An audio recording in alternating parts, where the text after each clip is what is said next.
Kung guys, nare-release natin yung tubo para magtugtong doon, mabot siya. Medyo maiksi kasi kaya nililogan natin pababa. Para magkapot na sa dulo guys. Yan, tire number 40 ito yun. Kung mapapasin nyo yan.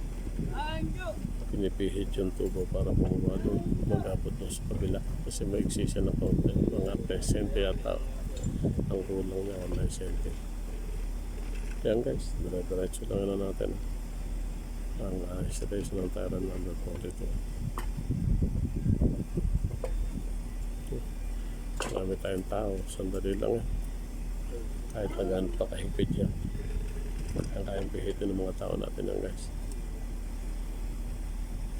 Yan, tire number 42, releasing the tube going down to reach the another tire in order to connect the two tire. Ngayon guys, medyo natagal lang kami sa pagdudugtong. Hindi namin makita yung right level nung ayaw magtugma yung bolt na higpit. Eto, mag alas 12 na, hindi pa namin natatapos yung isa. Medyo mahirap, hindi maglapat yung level niya, kaya hindi mahigpitan yung bolt yung nuts. Guys, dire-diretso lang, tuloy-tuloy lang namin itong susubukan. Pag hindi after lunch na to. Yan guys, ito ako tutugtong ng dalawang tubo.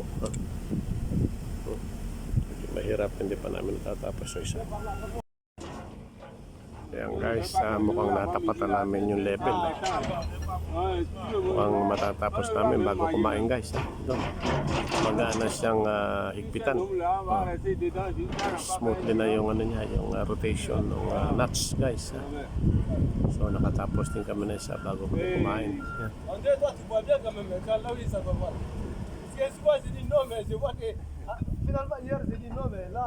Yan guys, so easy na lang siyang ikutin. So yan guys, tire number 42.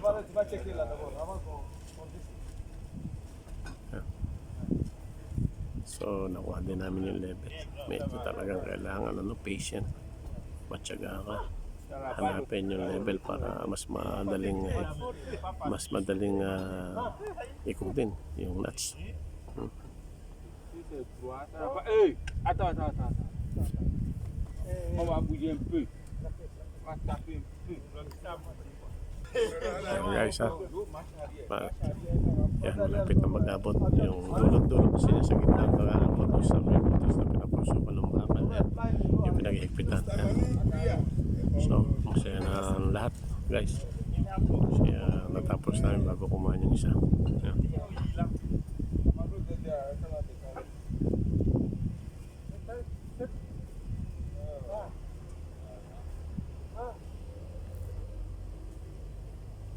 Yan guys, tapos namin itong T42, konti na lang yan.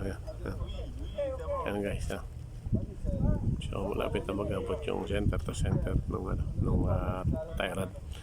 Yan T42 to guys, tie rod number 42. Itong ating natapos bago mag-kumain.